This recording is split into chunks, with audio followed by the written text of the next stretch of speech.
péchons. Nabaye banso baye panayo. Zambe yo bolingo, Zambe na bomoy, Zambe na bomoy, Zambe na bomoy. Yangai moteme koma yayo, molinga minanga, oya tango nyoso, nami kabina yo, molinga malanga. Opesaka bongo Nabaye banso baye panayo Zambe. Encore une fois, Zambe na bomoy, Zambe na bomoy. Zambe na bomoy. Yangai moteme koma yayo. Molinga minanga, oya tango nyoso. Nami kabina yo, moninga mana. Obesaka bongo, nabaye banso baye panayo. Zambe yo bolingo, Zambe nanga nae. Maintenant parle-lui, dis-lui, offre-toi avec tes propres mots. Seigneur, je me donne à toi. Seigneur, je me donne à toi. Il mérite. Est-ce qu'on peut encore ajouter des clameurs?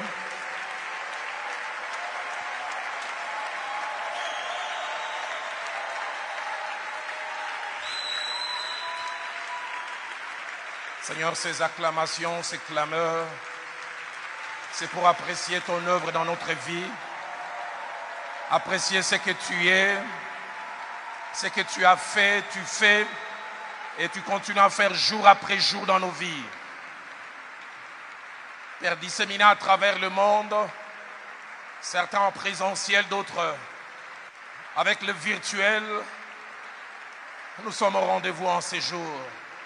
Non pas au rendez-vous d'un homme, d'une organisation, d'une institution, mais au rendez-vous avec notre Créateur. Merci de nous avoir attirés des différents coins du monde et de nous faire asseoir à tes pieds en ces jours, afin que nous puissions recevoir de ta part. Bénis cette heure, bénis tout ce qui va se faire et tout ce qui va se dire. Et que tout puisse te donner gloire, toi et toi seul. Au nom de Jésus. Et le peuple de Dieu dit avec moi, Amen. Que Dieu soit béni. Nous reprenons nos places.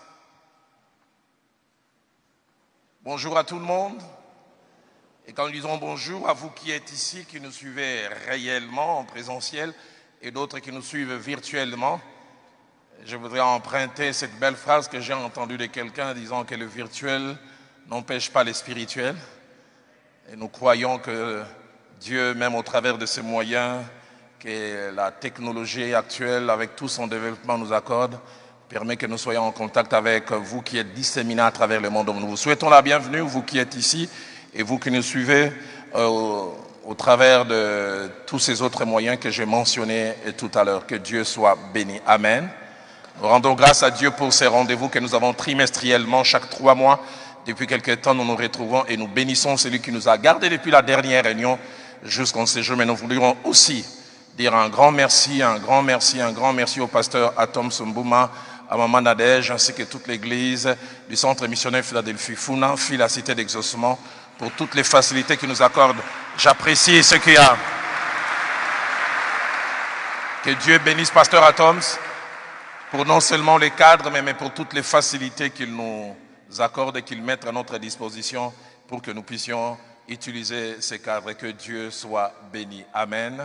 Nous voulons saluer aussi les amis disséminés à travers le monde. Il y a principalement nos amis qui sont de l'autre côté du Congo-Brazza avec les grandes échéances qui les attendent demain. Que Dieu mette sa main sur cela. Ceux de Brazzaville et principalement de Pointe-Noire pensaient venir comme habituellement, mais à cause d'abord de la pandémie qui est en train de faire un peu mal à notre monde actuellement, mais aussi à cause des échéances électorales qu'ils ont demain, ils ne pouvaient pas venir, et spécialement au pasteur Roland Elenga à Pointe-Noire. Que Dieu soit béni. Amen. Content de vous avoir, vous tous et vous toutes, C'est samedi 20 mars 2021. Mais j'ai voulu spécialement accueillir quelqu'un qui a été un partenaire, un soutien pour le Centre missionnaire Philadelphie tout au début. Et quand je dis partenaire, non pas qu'il en avait le nom et les titres, est-ce que c'est un titre, mais parce qu'il en avait les cœurs et il en a jusqu'à aujourd'hui. C'est parmi les personnes qui ont soutenu par leur dîme, leur offrande, leur libéralité et qui nous ont permis, alors que le démarrage n'était pas facile, ils mettaient les moyens. Et quels moyens? Je peux me rappeler des montants et des chiffres pour que nous puissions, qui à un moment acheter des bancs, qui à un moment acheter des chaises, qui à un moment nous équiper. Est-ce que Peter Motov est quelque part dans la salle? Voilà, lève-toi, cet homme que j'ai voulu apprécier. Est-ce qu'on peut m'aider? Que Dieu te bénisse. Présentement, il réside en France et il est ici pour quelques jours. Que Dieu te bénisse pour tout ce. Est-ce qu'on peut mieux apprécier cet homme de Dieu? La Bible dit honorer de tels hommes. Et ce n'est pas un vœu, j'en fais une prière que mon Dieu se souvienne de toi, de ta femme, de tes enfants, des enfants de tes enfants pour tout ce que vous avez pu faire. Est-ce qu'on peut encore apprécier cet homme? Alors, allons-y directement dans les Saintes Écritures. J'ai 4 portions d'Écriture à nous proposer en introduction.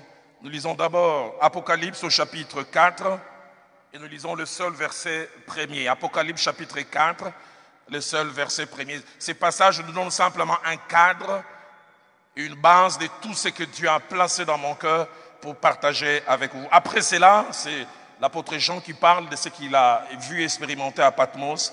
J'ai regardé et voici une porte était ouverte dans le ciel.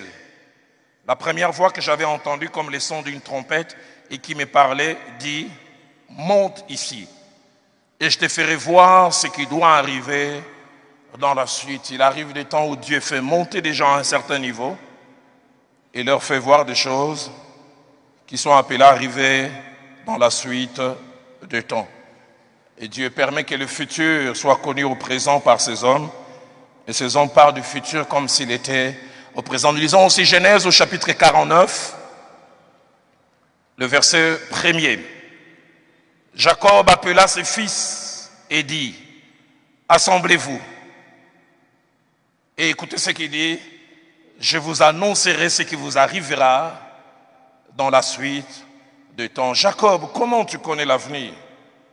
Et si vous lisez la suite, Jacob a donné quasiment une parole à chacun de ses enfants avec une précision et une concision, de telle sorte que non seulement il a orienté leur futur, mais il leur a donné comme une boussole et chacun savait non seulement où il était, mais il savait où Dieu était en train de l'amener. L'avant-dernière portion, nous lisons Daniel au chapitre 10 et là nous lisons aussi le seul verset premier.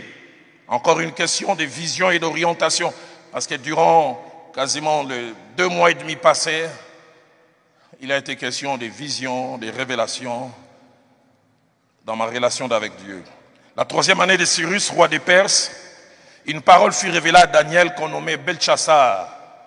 Cette parole qui est véritable annonce une grande calamité. C'est pas ce que moi je vais annoncer.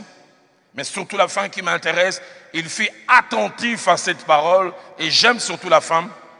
Il eut l'intelligence de la vision. Quelquefois, il ne faut pas avoir seulement une vision, mais avoir l'intelligence de la vision. La version Darby dit, il comprit la chose. La version Parole de vie dit, il comprit l'essence du message. La version français courant dit, il en a découvert l'essence. Et nous terminons avec, du moins dans cette partie introductive, avec 2 Pierre au chapitre 1er, le seul verset 19. Et c'est l'apôtre Pierre qui parle et qui veut montrer la grande valeur de la parole prophétique. Et nous tenons pour d'autant plus certaine, et j'aime les mots qu'il utilise, certaine, il est question de certitude. La parole prophétique, et qu'est-ce qu'il dit par rapport à la parole prophétique? Il dit à laquelle vous faites bien de prêter attention. Il faut prêter attention à cette parole. Pourquoi? Parce qu'elle est comme une lampe qui brille dans un lieu obscur. Elle est claire, elle donne une direction jusqu'à ce que le jour vienne apparaître et que l'étoile du matin s'élève dans vos cœurs. Quelqu'un m'aide à dire Amen. C'est que Dieu m'a montré sur la gloire à venir de l'Église de la République démocratique du Congo. 5 choses que je voudrais dire en introduction. J'espère que j'aurai le temps de finir ces 5 choses pour cette première partie. Ces choses qui ont affaire à moi-même, à un rôle que je pense que Dieu m'appelle de plus en plus à jouer, à mon pays, que dis-je, notre pays, la République démocratique du Congo, à l'Église qui est dans ces pays, mais aussi et surtout à la manière dont Dieu fonctionne et travaille, non seulement avec cette nation, mais avec ce pays. La première des choses que je voudrais dire, c'est que le message de ce jour est le complément d'un vieux message. Un vieux message qui date de 100 ans. 100 ans. J'ai l'habitude depuis quelques années de passer une bonne partie du début de l'année en prière. Et ces choses ont commencé exactement le 1er janvier 2021. Alors que j'étais en train de prier, j'ai vu une vieille maison, une vieille bâtisse, bien construite, mais il manquait les toits. Et une voix me disait, cette maison a été construite en septembre 1921. Mais ça s'est arrêté au niveau du toit, et Roland, c'est à toi de placer les toits. Menuisier, charpentier, je ne suis pas. Mais je me suis vu en train de jouer ce rôle et j'ai placé le toit. Et la voix m'a dit, tu ne fais que placer le toit pour rendre l'ossature complète, mais d'autres après toi viendront et ils continueront. Septembre 1921, très loin d'ici, un homme a eu à parler. Il a parlé parce qu'il était un prophète et Dieu lui a dit et Dieu lui a montré des choses. Il a dit une phrase à l'époque que les gens n'avaient pas eu à comprendre. Est-ce que lui-même il comprenait? Il parlait à la manière des prophètes, de manière imagée. Allez, si je dois parler littéralement, il disait, les jours qui viennent, le blanc deviendra noir et le noir deviendra blanc. C'était une manière de parler. Il voulait parler d'un changement d'ordre, un changement des rapports des forces. Et quand il parlait à l'époque, ceux de ma race, ils étaient sous l'oppression, une forte oppression, et même humiliante.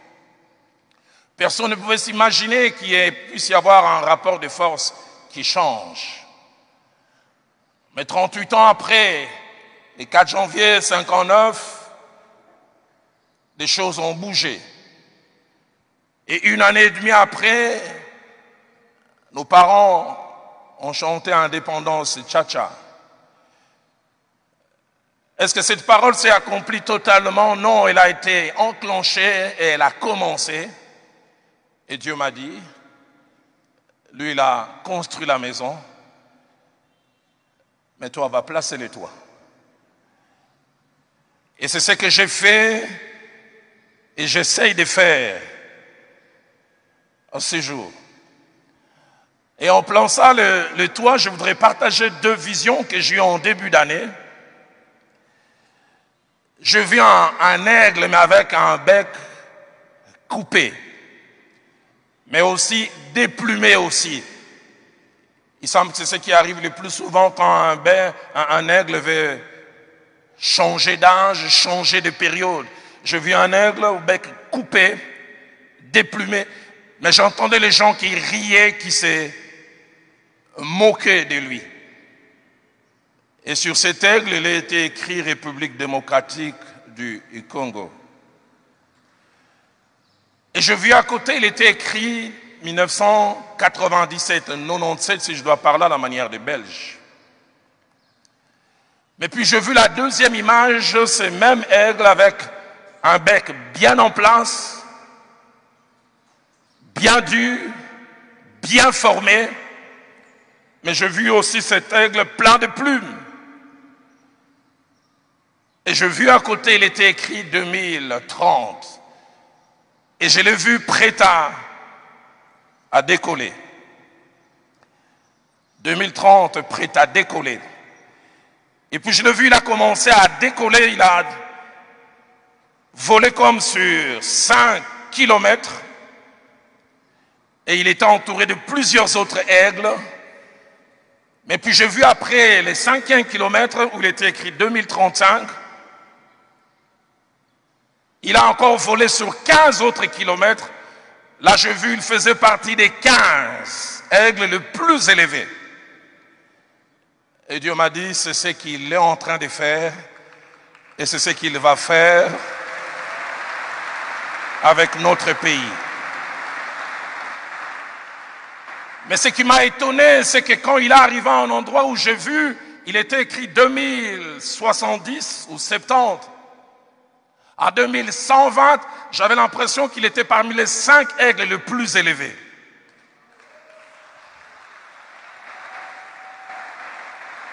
Et Dieu me disait, c'est que cet homme a vu en 1921 et pour lequel je viens t'appeler à placer le toit et d'autres viendront bâtir dessus.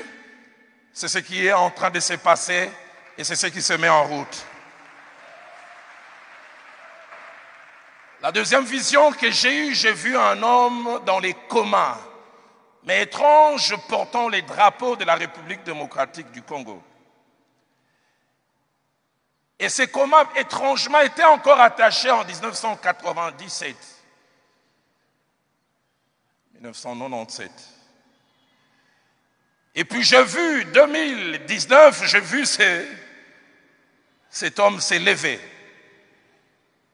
Maigre, faible, marchant timidement, mais marchant encore sur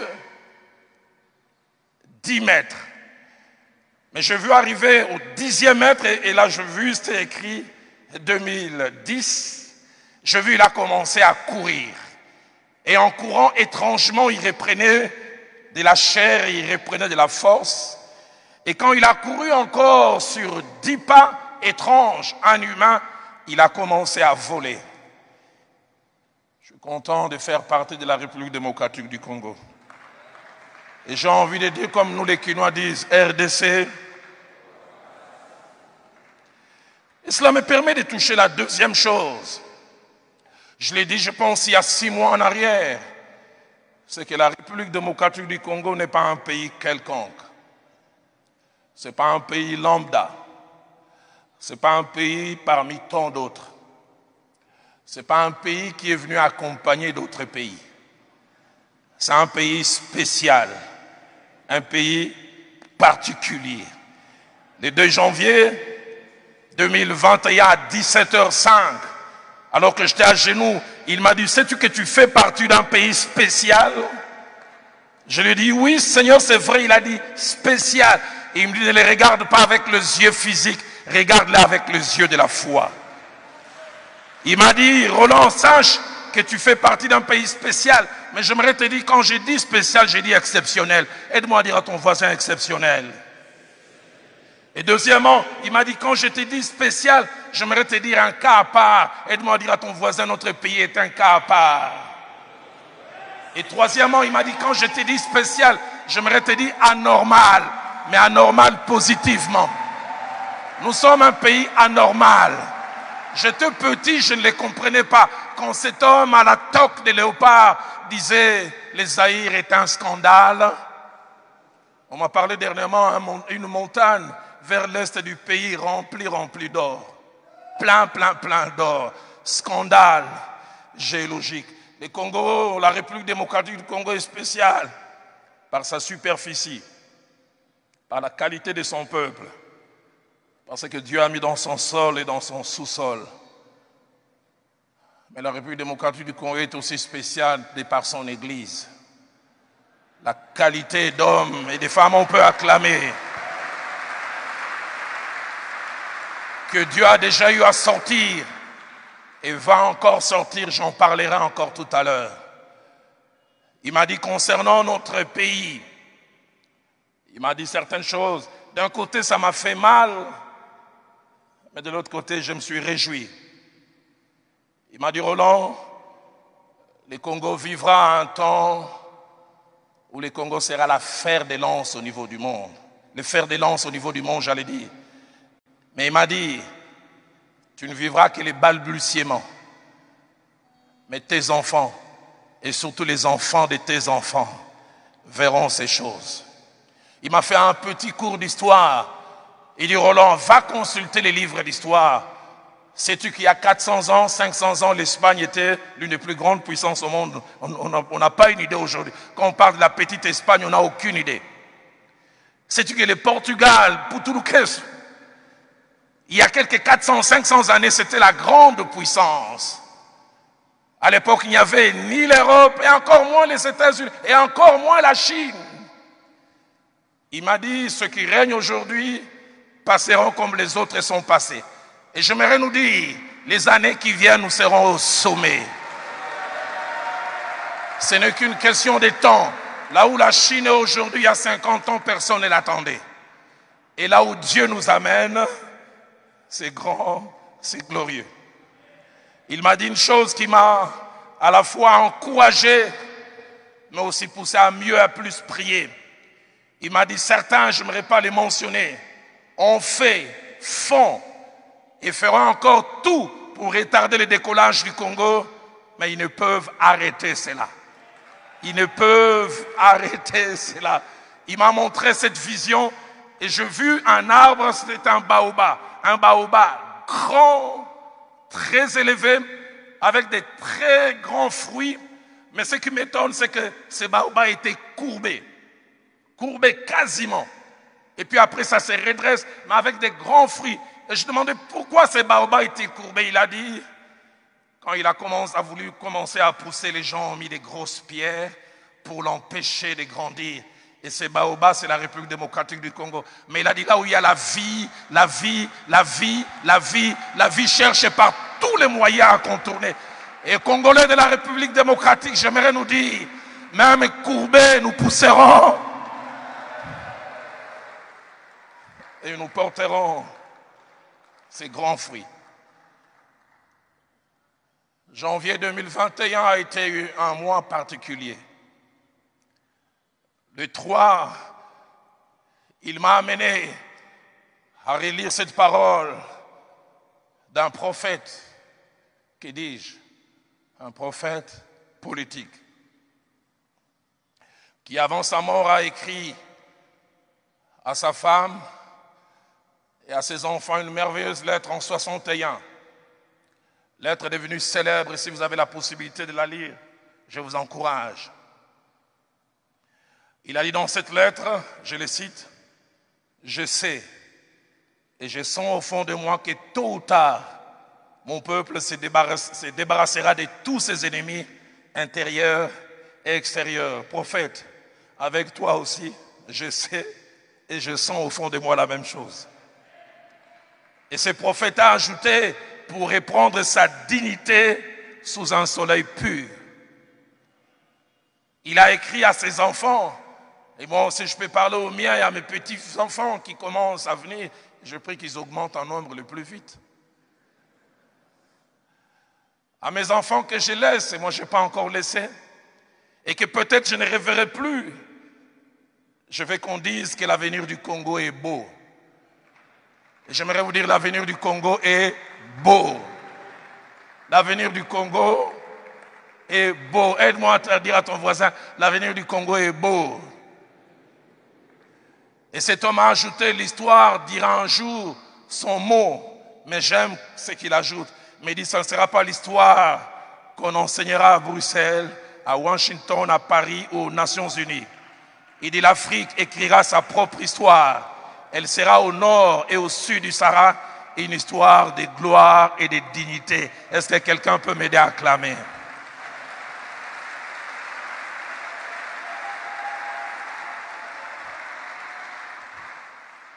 Troisième des choses que je voudrais dire, c'est que depuis fin 2018 et surtout début 2019, certains le savent, ceux qui ont l'œil spirituel, que nous sommes en train de vivre une transition. Transition. Et Dieu m'a dit, cette transition va aller jusqu'en 2028. Le 1er janvier 2021 à 15h22 exactement. Il m'a montré un homme quittant un sol désertique et un sol frappé par la sécheresse et qui traversait un pont de 10 mètres.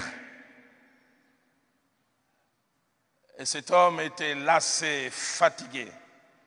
Mais puis après les 10 mètres, il est rentré sur un territoire où j'étais vu, il y avait comme un écriteau, il était écrit « Jardin d'Éden et Jardin d'abondance ».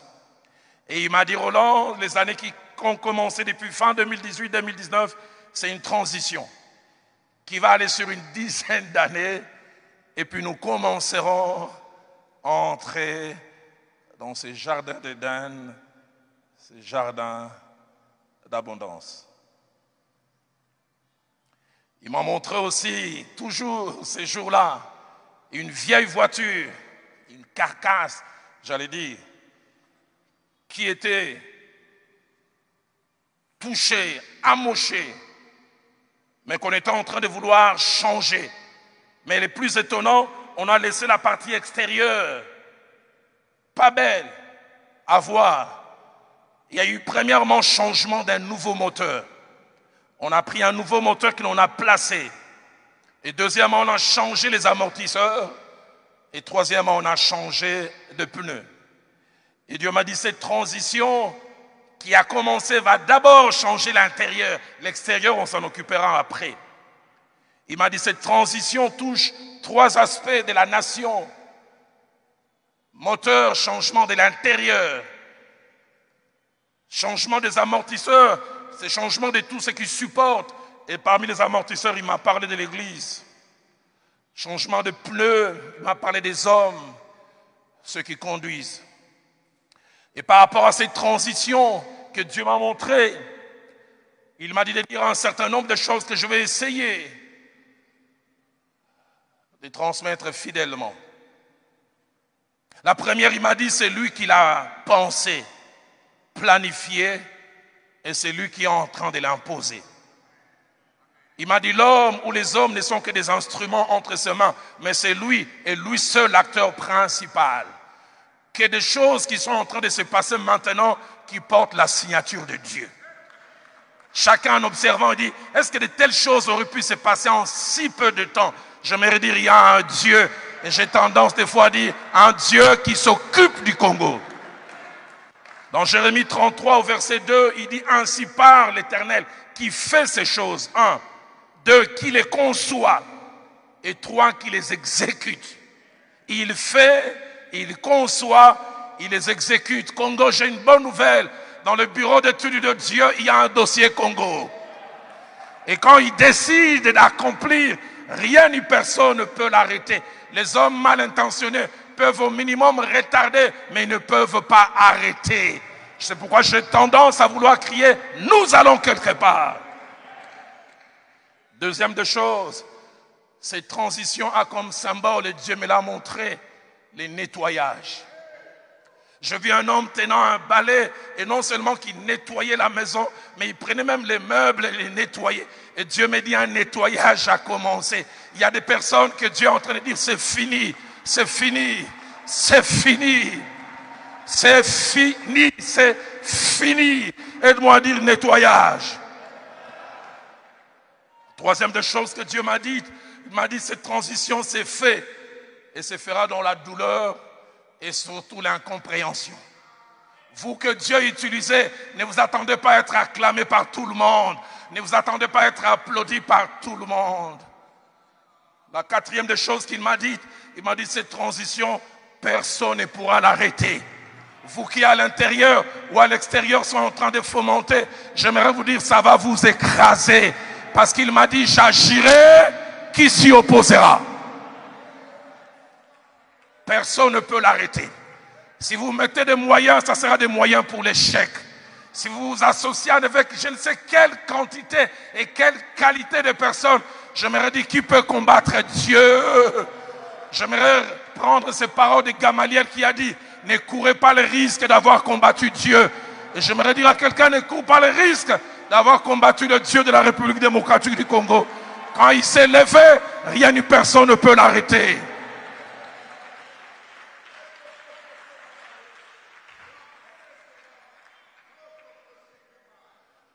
Cinquième chose que je voudrais dire par rapport à cette transition, c'est que l'acteur ou les acteurs de cette transition, Dieu me l'a dit, doivent être appelés à avoir 3 vertus principales.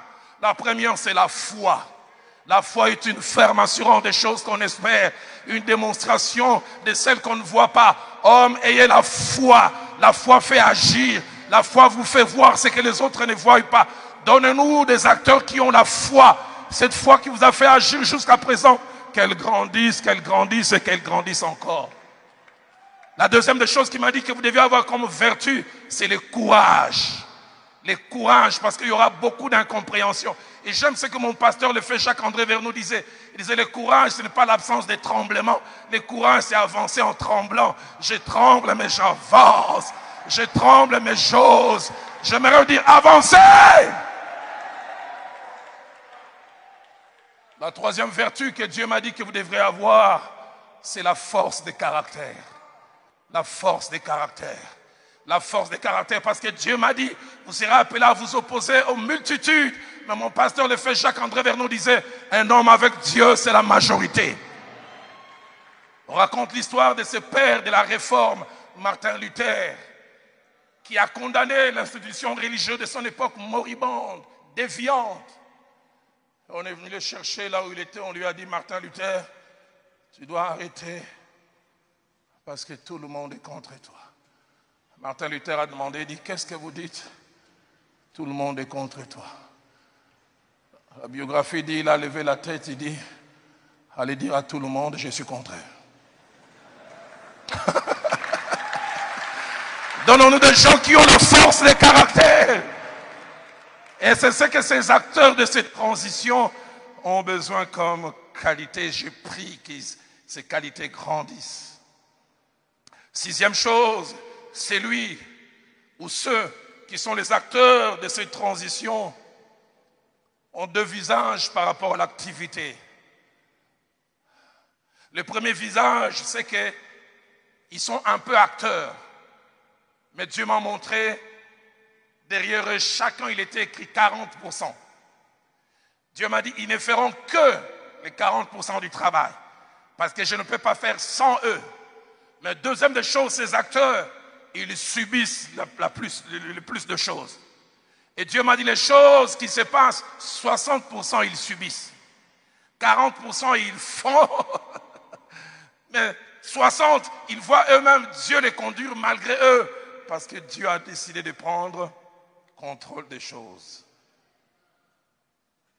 Septième chose, à ces acteurs, Dieu m'a dit, c'est à partir de 2024 que les premiers fruits de cette transition commenceront à être vus et aperçus. Congolais, soyons patients. Nous n'avons aucune idée jusqu'où nous avons été malades et nous le sommes. Et des fois, nous voulons des résultats tout de suite.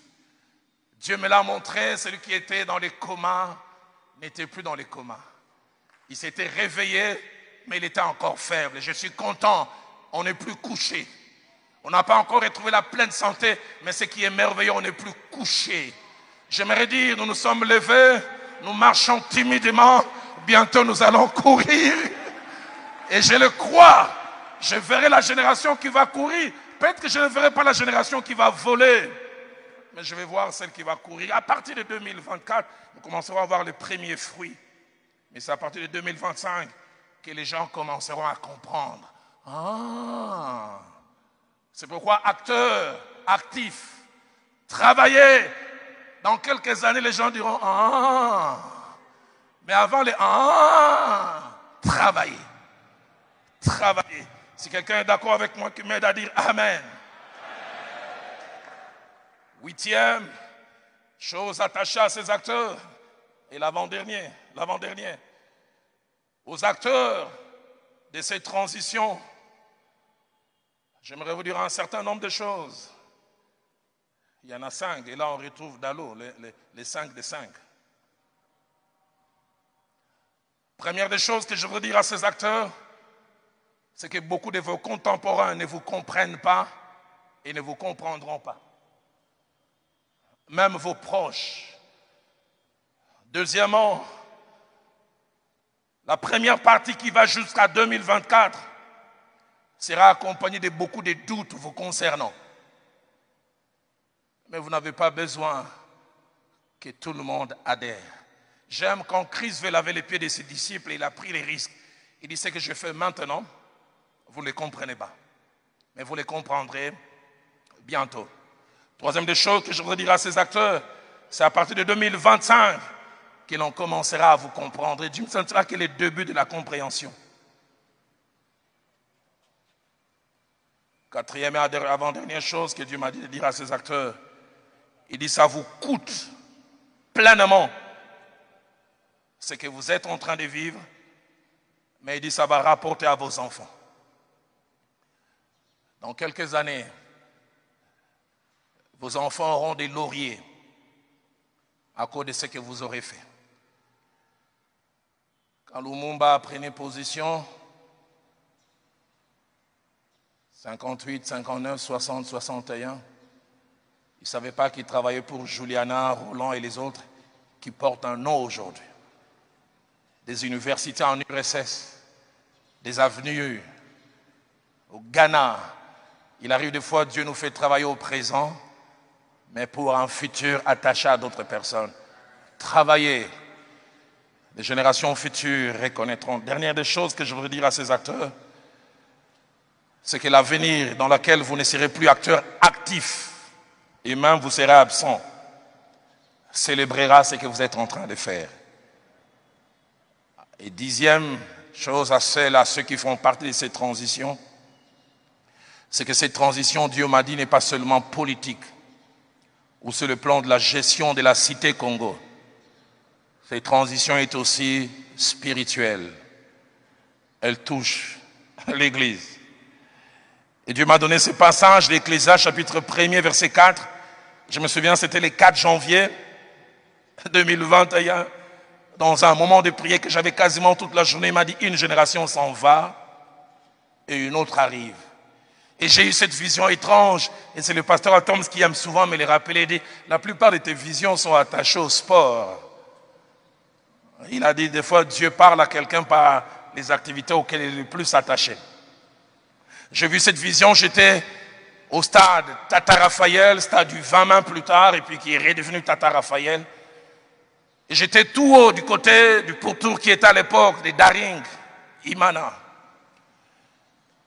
Et une équipe était en train de jouer. Mais cette équipe était faite de gens d'un certain âge, qui avaient des réflexes lents, qui n'arrivaient pas à bien jouer. Ils portaient les vareuses de l'équipe du Congo, mais il y avait d'un côté les drapeaux et puis de l'autre côté la Bible. Mais cette équipe était en train d'être battue, de telle sorte que le public a commencé à huer. À huer. Et j'ai vu deux images. La première, on m'a montré, il y avait comme un bureau où il y avait des trophées, 2 trophées. Il m'a dit, ce sont ces trophées que cette équipe vieillissante a eu à gagner. Et puis on m'a montré 2 autres images. La première, j'ai vu le banc des touches. Et sur le banc des touches, il y avait 8 joueurs étonnants, mais qui avaient tous de petits tissus des capitaines. Il m'a dit, c'est la relève, mais ce ne sont pas eux qui vont amener la gloire. Et de là où j'étais, on m'a donné comme des jumelles. Il m'a dit, prends, regarde. Certains ne comprendront pas. Ceux qui font partie de mon époque seulement comprendront. Quand je dis Parc 5, ça te dit quelque chose? Demande à ton voisin, tu connais Parc 5? Parc 5, ce n'est pas les grands stades. C'est un petit stade qui est juste dehors. Où c'est les 2e et 3e divisions. Pour montrer que je ne suis pas né hier, je suis né avant-hier. Et dans ce petit stade que nous appelions Parc 5, il y avait des jeunes gens de 10, 12, 15 ans qui étaient en train de s'entraîner. Et il m'a dit, ce sont eux les champions. J'ai dit, pourquoi? Et puis il m'a montré le même bureau. Il m'a montré, il y avait 5 Coupes du Monde, et puis il y avait 6 ballons d'or. Il dit la première équipe vieillissante a eu à gagner simplement 2. Mais ce n'est pas l'équipe des capitaines, des 8 capitaines qui sont sur les bancs. Je reviendrai sur les capitaines tout à l'heure. Mais ce sont ces pupilles, ces juniors qui ramèneront la gloire dans l'église du Congo. Il dit qu'ils gagneront 5 Coupes du Monde et ils auront 6 ballons d'or. Et dans cette équipe, il y avait 8 capitaines. Dieu m'a dit, je vais citer des noms aujourd'hui. Il y a 5, j'ai vu le nom, et 3, je n'ai pas vu. Parmi ces capitaines, j'ai vu Ken Luamba. Je l'ai vu non pas parce qu'il est mon fils, Dieu me l'a montré. J'ai vu Marcelo Tunasi. J'ai vu Joe Grass. J'ai vu Gelor Lukama. Certains ne le connaissent pas. Il fait un merveilleux travail en Afrique du Sud. Et puis il m'a montré un jeune homme en me disant c'est un fils de Fofindelo. Fofile à Ottawa. Mais les 3 autres, je n'ai pas vu. Mais ils étaient à 8. Il m'a dit ça seront les capitaines de la transition qui vont commencer à relever les choses. Mais ça sera cette autre génération. Ken, tu fais partie de la transition. Ken, fais gagner notre équipe. Marcelo, fais gagner notre équipe. Lukama, fais gagner notre équipe. On ne continuera plus à être battus. Bientôt, on va demander, parce que je vis un moment, on a demandé à ces vieillards, sortez du terrain. Et j'ai vu les Ken et les Marcelo qui s'est réchauffé et qui sont entrés et les choses ont changé. Je suis content. L'avenir de mon église est glorieux. Parce que Dieu m'a dit, une génération s'en va, une autre arrive. Une génération s'en va, une autre arrive. Si Louis II dit une génération s'en va, une autre arrive, la Bible, le maître de Sassi dit, une race passe et une autre les succède. Louis II parle des générations, mais le maître de Sassi parle des races. Quand on parle des races, on parle des gens qui ont certaines caractéristiques. Je bénis Dieu parce qu'il y a une race. Et quand je vois Ken, je vois Marcelo, je vois Gelor, je sais voir les traces de la race dans laquelle ils font partie. Ils ont certaines valeurs, ils ont certaines vertus, ils ont certaines choses auxquelles ils croient. Mais la version Chouraki dit mieux encore. La version Chouraki dit un cycle part, un autre cycle arrive. C'est-à-dire une succession des étapes d'une évolution. 4e chose, alors que je pose les fondements aujourd'hui, j'ai voulu nous dire que le Dieu qui n'est pas obligé de dire les choses d'avance se fait souvent le devoir et même le plaisir de dire avant ce qu'il va faire. Et non seulement qu'il dit ce qu'il va faire, il ajoute quelquefois 3 choses. Les comment il va les faire, les quand il va les faire, et même les pourquoi il va les faire. Quelques exemples, Genèse au chapitre 15, versets 13 à 14. Pourquoi n'a-t-il pas laissé que les descendants d'Abraham viennent découvrir ces choses? Abraham vient à peine de commencer à faire la marche avec Dieu. Et l'Éternel dit à Abraham, sache que tes descendants seront étrangers dans un pays qui ne sera point à eux. Ils y seront asservis et on les opprimera pendant 400 ans. Mais je jugerai la nation à laquelle ils seront asservis. Ils sortiront ensuite avec de grandes richesses. Pourquoi il parle? Pourquoi il ne laisse pas cette génération venir et rencontrer ces choses? Pourquoi il informe à quelqu'un qui lui-même ne sera pas là? Isaïe chapitre 7, verset 14. Plusieurs centaines d'années. C'est pourquoi le Seigneur lui-même vous donnera un signe. Voici la jeune fille deviendra enceinte. Elle enfantera un fils et lui donnera le nom d'Emmanuel. Des centaines et des centaines d'années avant. Des centaines. Pourquoi Dieu aime-t-il? Se donne-t-il souvent l'obligation, le devoir et même le plaisir de parler avant? 3 raisons notées, Église du Congo. La première, c'est pour se distinguer et montrer qu'il est Dieu. C'est pour se distinguer et montrer qu'il est Dieu. Isaïe chapitre 44, versets 6 à 7. Lui-même déclare, qui a comme moi fait des prédictions, qui les déclare et me les prouve. Je suis le premier et je suis le dernier. En dehors de moi, il n'y a point de Dieu. Pour montrer qu'il est Dieu. Dans Isaïe chapitre 41, verset 23, la partie A, et puis verset 27, c'est comparant au faux Dieu auquel Israël voulait s'attacher. Il dit, dites ce qui arrivera plus tard pour que nous sachions si vous êtes de Dieu. Au verset 27, c'est moi le premier qui ai dit à Sion, je l'ai dit aussi à Jérusalem, j'enverrai un messager de bonnes nouvelles pour se distinguer.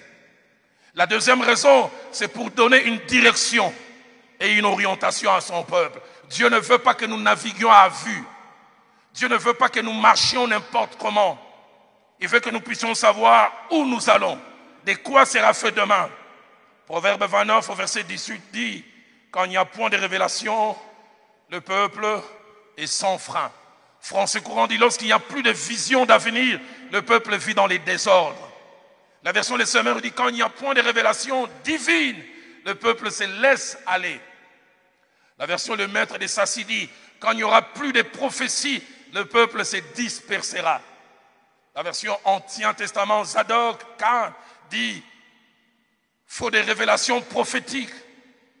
Faute plutôt des révélations prophétiques, le peuple s'abandonne au désordre.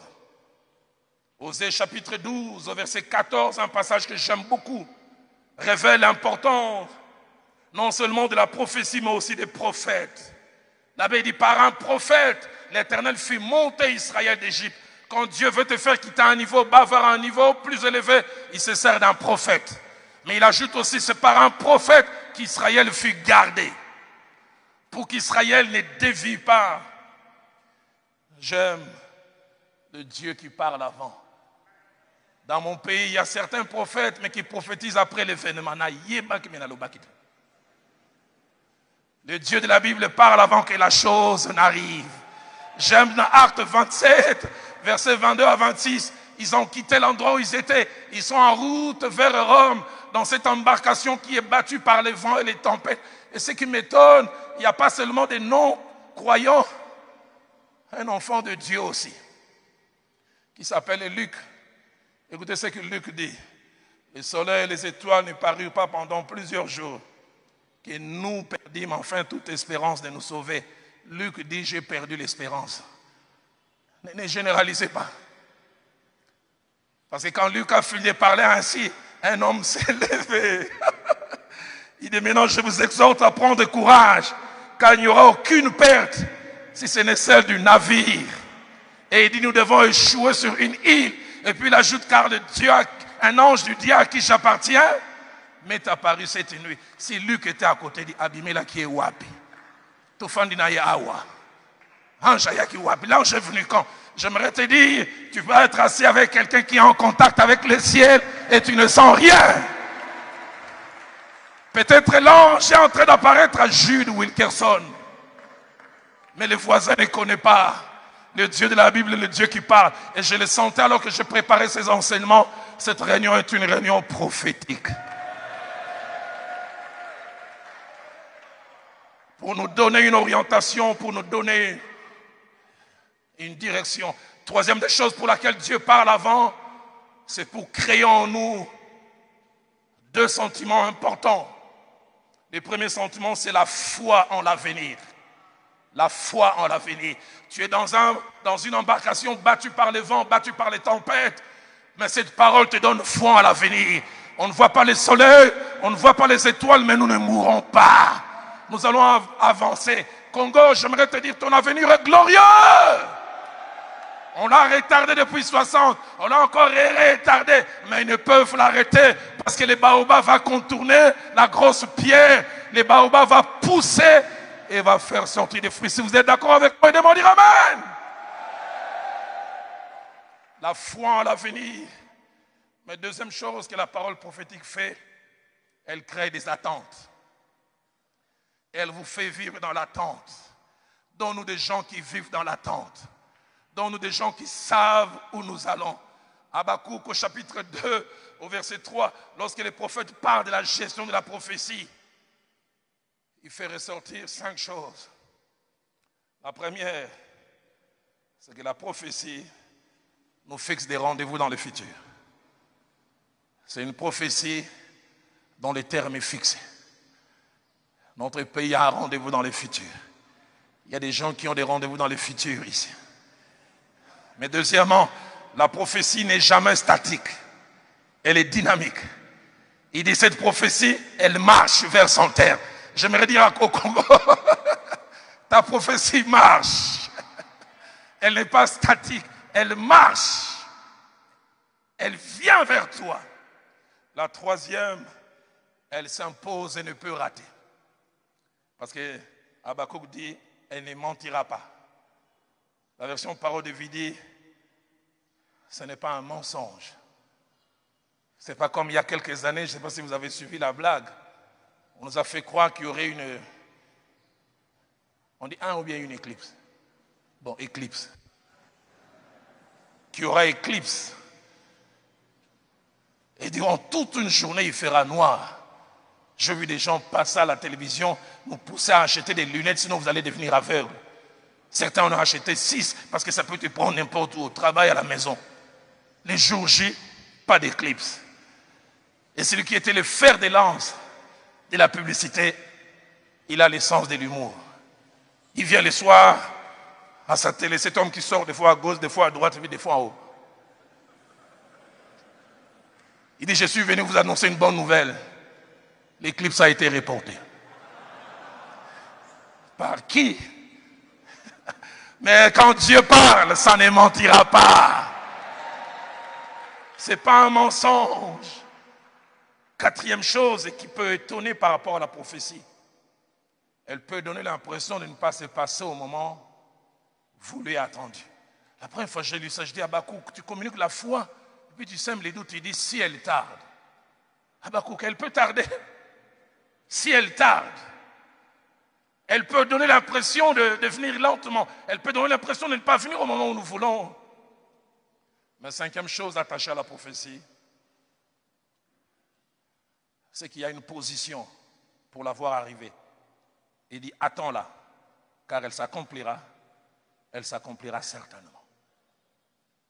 Congo, Église du Congo, attendons.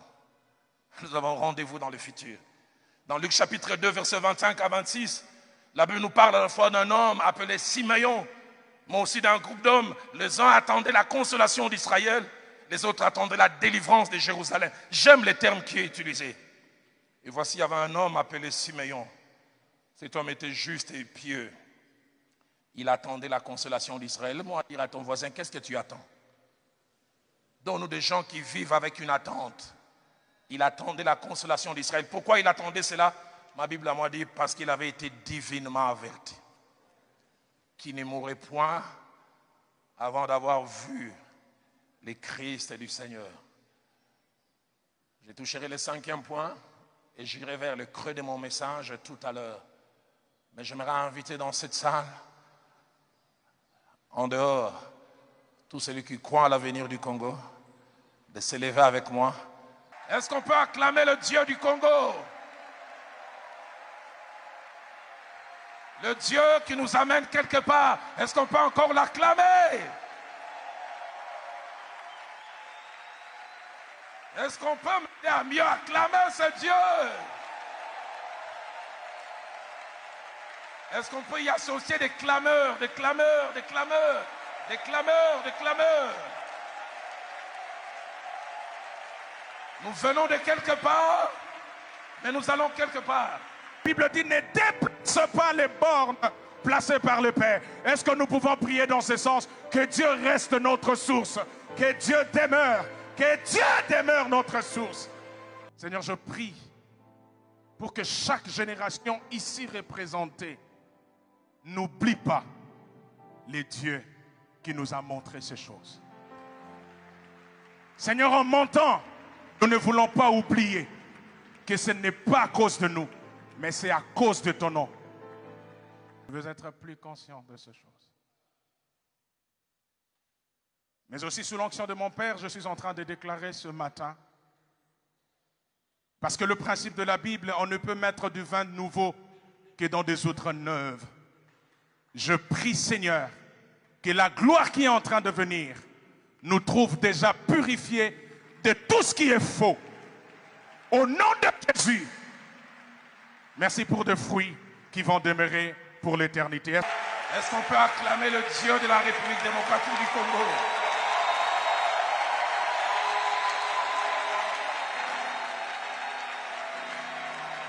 Est-ce qu'on peut acclamer le Dieu que feu Alain Moloto a vu?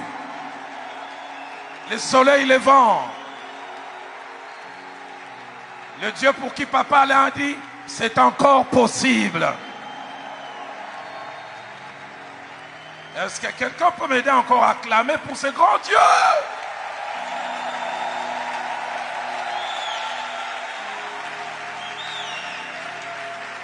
Seigneur, merci pour la première partie. Tu nous as fait beaucoup de bien et nous venons encore avec soif, attendre pour cette seconde partie. Atteins tes buts, non pas les nôtres, pour ta seule gloire. Nous ne sommes pas venus pour un spectacle, nous sommes venus pour élever Jésus et nous sommes venus pour dire au peuple, voici ce que Dieu est en train de faire. Et nous sommes venus dire au peuple congolais, il y a une espérance. Parce que tu m'as donné cette parole, tu m'as dit, Roland, console mon peuple, console mon peuple. Dis à ce peuple qu'il y a un avenir.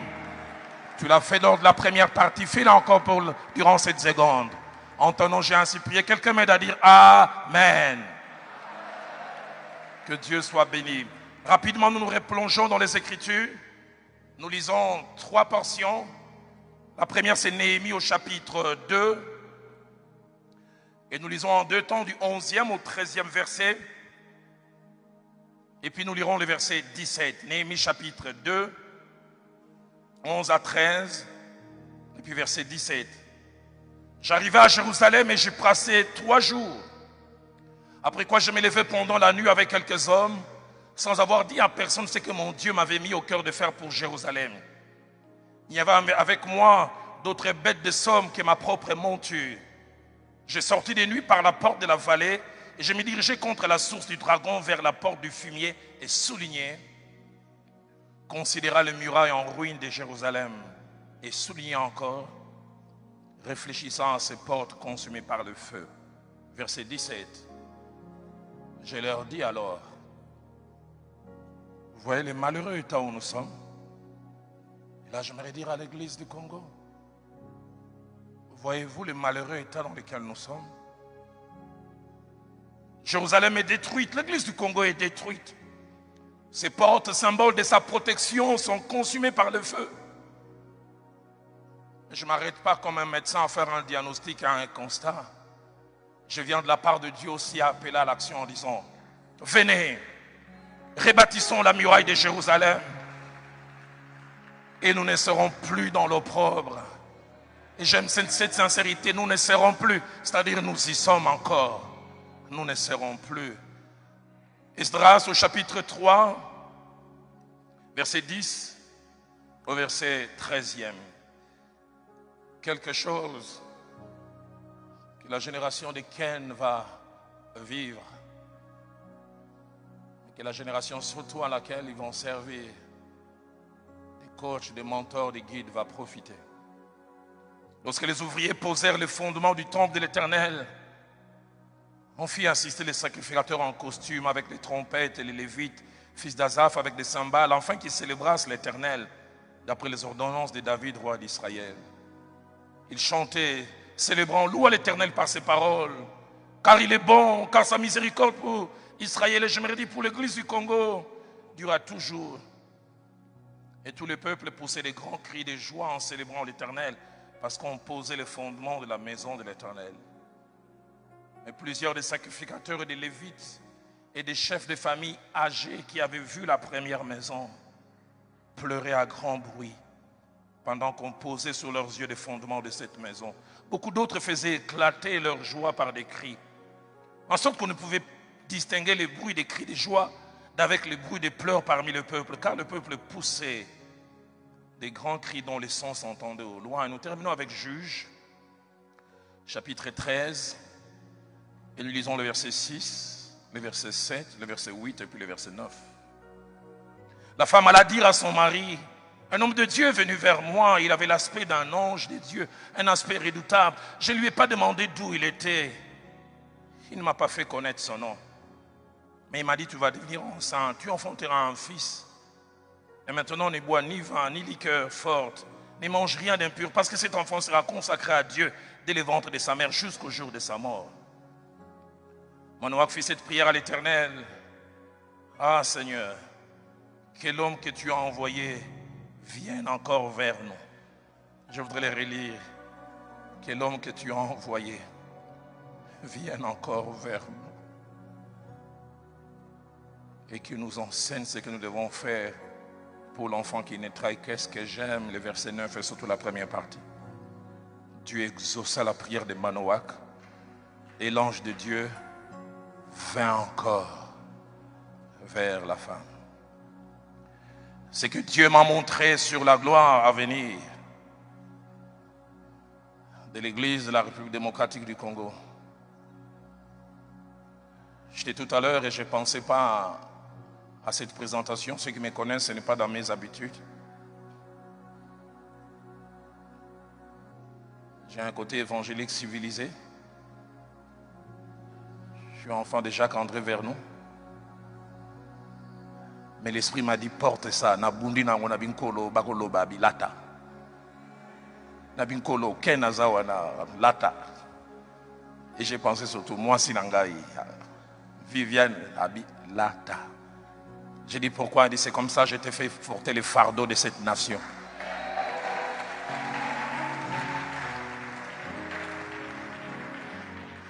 Ça m'a rappelé quand j'ai commencé à prêcher la série qui finissait toujours par « de mon pays ».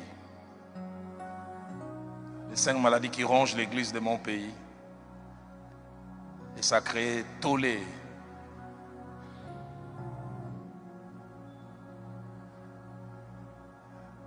Après la 3e série, un jour, j'ai reçu un message que ma mère veut me voir. Avec son accent lingala, mais à Tétela. Vous savez, ma mère en Tétela ne m'appelle pas Roland. Les Tétela qui sont nés au village, quand un nom commence par un consonne et suivi par une voyelle, la voyelle passe avant. Ma mère m'appelle toujours Orola. Mon frère, c'est pas Rémi, c'est Erémi. Ma mère me voit et dit Orola. Makamba kote ya na Bible zebele kaka de mon pays, de mon pays. De mon pays wana ndezolukela yo makambo. De mon pays.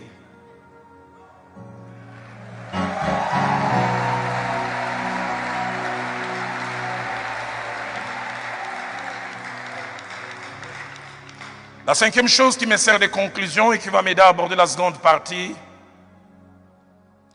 c'est que le message de ces jours s'adresse à 3 générations que je vais simplement mentionner. Et selon que Dieu m'a parlé, je vais parler à chacune des générations. La première génération, c'est celle que j'appelle de mes aînés. Ils sont mes aînés dans la foi. Ils sont mes aînés dans les ministères. Ils ont entre 55 et 45 ans dans la foi, certains même un peu plus. Mais ils ont en moyenne entre 50 et 40 ans dans les ministères. Je ne fais pas partie de cette génération. La seconde, c'est celle de ma génération. Je suis content d'avoir un échantillon ici. Et tout à l'heure, je parlais des 3 personnes que Dieu m'avait montrées. Je suis content que les 3 soient là. J'avais demandé à Dieu un signe. J'ai essayé même d'appeler l'une d'elles hier à 3 reprises, mais ça ne passait pas. Et Dieu m'a dit, les signes que je te montrerai, ils seront là. C'est le pasteur Grasumbela et le pasteur Lord. Dieu m'a dit, tout à l'heure à la fin, vous allez prier. Et ma génération, comme je disais, c'est un échantillon, c'est pasteur Grâce. Nous avons entre 40 et 25 ans dans la foi, entre 35 et 20 ans dans les ministères. Et puis il y a ceux pour qui je peux être un père et peut-être même un grand-père. Ils font partie de la 3e génération à laquelle je vais m'adresser. Ils ont entre 25 et 15 ans dans la foi, 20 à 5 ans dans les ministères. À nous, j'aimerais dire, comme Dieu me l'a montré à plusieurs reprises, et surtout, alors que je faisais ces longs tronçons de plus de 8 heures, Kinshasa, qui quitte pour aller prêcher l'évangile. Je n'ai jamais autant circulé que ces 4 dernières semaines. Et assis derrière ce véhicule, et j'ai prié pour le pays, sur le plan politique, je priais pour le pays par rapport à l'Église. Et subitement, comme je l'ai souvent connu cette année, j'ai d'abord entendu cette voix Roland, comme je l'avais dit au début de l'année. L'avenir de cette nation est glorieux. Le futur de cette nation est glorieux. Et puis je vis un grand champ des bananiers. Mais 2 choses m'ont frappé. Il y avait des bananiers qui ont vieilli. Et je les voyais tomber les uns après les autres. On dirait que ça pourrissait. Quasiment au niveau de la partie qui sort de terre. Et ça tombait les uns après les autres. Il y avait comme une odeur de putréfaction. Je disais, Seigneur, mais ces champs, tout s'écroule. L'un après l'autre. Il m'a dit, regarde bien. Et quand j'ai bien regardé, j'ai vu à côté de ces bananiers qui tombaient, il y avait d'autres jeunes pousses qui sortaient, tout petits, et qui étaient des fois cachés par ce que je peux appeler les branches de vieux bananiers qui se mouraient. Et j'ai vu quelqu'un qui a dit, attends, tu vas voir, et puis il y a eu comme un vent qui a soufflé, et tous les vieux bananiers sont partis, et les jeunes pousses ont commencé à sortir. Et je voyais en compter 1, 2, 3, et quand ça arriva à 10, ils ont tous grandi, ils étaient grands, elles étaient grandes, ces jeunes pousses, elles étaient belles. Mais à partir de la 10e année, ces jeunes pousses ont commencé à faire sortir des bananes. J'avais même l'impression que c'était des bananes plantées, les genres que j'ai vus. Je n'en ai vu qu'à l'Équateur. Des bananes plantées qui peuvent aller de là. Très, très grandes. Et il m'a dit, c'est ce qui va se faire. Et j'ai vu à la 15e année, des gens commençaient à envahir cet endroit, venir chercher ces bananes. Et ce qui me frappait, chaque fois qu'ils en cueillaient une autre poussée et qui grandissait du coup. Dieu m'a dit, c'est ça l'avenir de l'Église, de ton pays. Et il m'a rappelé, une génération s'en va, une autre, ça arrive plutôt. Je vais m'adresser à ces 3 générations, celle de mes aînés, la mienne et celle qui va venir. Comme je l'ai dit à la première partie, Dieu m'a dit, tu citeras des noms. Aux aînés, et je vais mentionner leurs caractéristiques. J'aimerais vous dire que j'ai un grand respect pour vous en tant que personne, en tant que ministre de Dieu, respect par rapport à votre parcours, respect par rapport à ce que Dieu a fait et continue encore à faire avec certains d'entre vous. Je préfère être sincère, certains d'entre vous, pas vous tous. À vous aînés, Dieu m'a dit de vous dire 5 choses et je l'ai dit. Et je voudrais le répéter, quand je parle de l'église de la RDC, je ne parle pas simplement de cette église qui est ici, mais je parle même des églises disséminées à travers le monde, dirigées par des Congolais des origines congolaises. À Paris, à Londres, au Canada, aux États-Unis, ailleurs. 5 choses que j'aimerais vous dire à vous, aînés. La première, c'est que j'ai eu à souffrir pour vous dire ces choses. Pourquoi j'ai souffert? Parce que je me sentais un peu comme le jeune Éliou, dans Job 32, au verset 6, qui devant les 3 amis de Job, il leur a dit, je suis jeune et vous êtes des vieillards.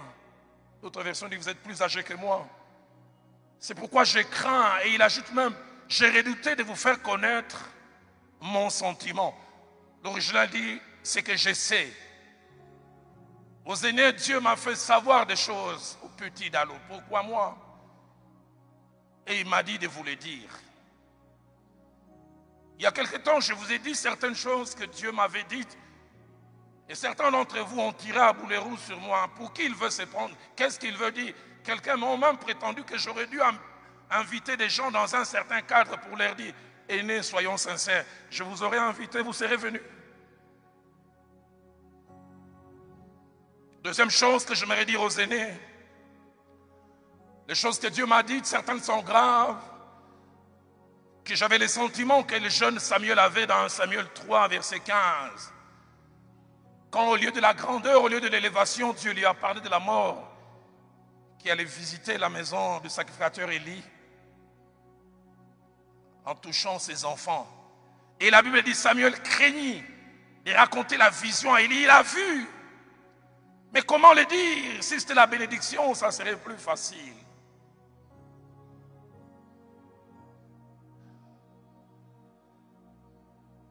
Troisième des choses que je voudrais dire aux aînés, c'est que je veux vous dire, n'est ni un manque de respect, ni un mépris. Je ne suis qu'un porte-parole. J'ai prié que Dieu me donne enfin qu'il y ait moins d'humain dans ce que je vais dire. Si d'aventure, après ce que j'ai dit, vous allez en vouloir à quelqu'un, alors j'aimerais vous dire, vous allez en vouloir à celui qui m'a envoyé. Mais aussi un peu à vous-même. Quatrième et avant-dernière chose que je veux dire aux aînés, dernière chose plutôt, que j'ai beaucoup de respect pour vous, c'est que Dieu a accompli, c'est que Dieu a fait au travers de vous. Et parmi les 5 choses que Dieu m'a montré de dire aux aînés, la première, c'est que comme pour l'église de la Galatie, mon Dieu s'étonne, notre Dieu, que dis-je, de votre ralentissement, de votre changement dans la façon d'être, non pas tous, mais certains, et je dirais même tel qu'il me l'a dit, le plus grand nombre. Il m'a dit de vous rappeler ces paroles de l'apôtre Paul aux Galates, dans Galates chapitre 5, verset 7. Vous couriez bien. Et je peux le dire parce que j'ai couru aussi un peu avec vous. Vous m'avez fait courir. La plupart d'entre vous m'ont inspiré. J'ai écouté vos messages. J'ai été affermi par la plupart d'entre vous. Vous couriez bien. Qui vous a arrêté pour vous empêcher d'obéir à la vérité? La plupart de mes aînés sont devenus la caricature de ce qu'ils étaient. Des fois, quand je rencontre certains, je les entends prêcher, enseigner. Je me demande, est-ce la même personne? Qu'est-ce qui s'est passé? Votre déviation, je ne dis pas tous, la plupart, est tellement grande, mais surtout incompréhensible, que Dieu m'a dit d'utiliser ces paroles de l'apôtre Paul. Quand il a vu le changement des Galates, dans Galates chapitre 3 au verset 1er, il leur dit, Galates, qui vous a fasciné? Ils avaient accepté un message et puis ils ont radicalement changé. Il dit, qui vous a fasciné? Français courant utilise un terme qu'on pense n'est pas retrouvé dans la Bible. Qui vous a ensorcelé? Ce changement est tellement incompréhensible et Paul dit non. Baloki bango. La version Le Semeur dit, qui vous a envoûté? La version Parole de vie dit, qui vous a jeté un mauvais sort? Quand j'entends certains aînés prêcher, enseigner, je dis, qu'est-ce qui se passe? Un frère me relate combien il a rencontré un aîné qui m'a enseigné la crainte de Dieu, la sainteté. Il arrive dans le cadre d'une affaire dans une famille à ma campagne. Il sait que l'aîné est marié, il les trouve en... Bon, au Congolais on appelle ça cinglé. J'ai cherché dans le dictionnaire, il semble les mots cinglé. Mais... Enfin, cinglé ça existe pour dire qu'il a perdu la tête. Mais pas l'habit que l'on porte dedans. Et avec 2 enfants qui étaient... ses photocopies à lui certifiées conformes. Il a 2 réactions. Oh, Petit Okangingai, tu m'as attrapé. Et puis il ajoute, Makambomondi en Kolobangote. Qui vous a ensorcelé?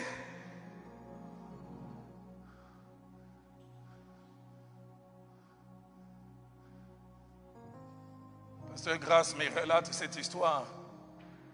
Il a failli tomber à la renverse. Une réunion des serviteurs de Dieu, réunion sérieuse. Un de ses aînés monte, il prêche sur l'éthique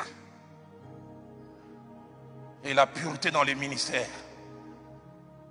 Mais écoutez comment il introduit, il dit Ekobo, écoutez, belé dans sacerdoce, Ekobo, l'impudicité. Et puis il ajoute,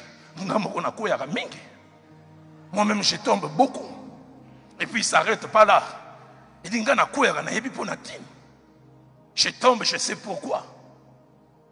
Il dit, avant ma conversion, c'était ma faiblesse. Et puis je l'ai vaincu. Et puis je suis allé prêcher quelque part. Après la prédication, je suis attiré par une jeune fille. Et je l'amène dans une chambre. Et quand elle se déshabille, je vais la toucher. Elle entre en transe. Je ne sais pas si cette histoire est vraie. Il dit, ainsi dit l'Éternel. Le roi n'a pas parce que je t'empêche et tu ne veux pas. Et puis il dit,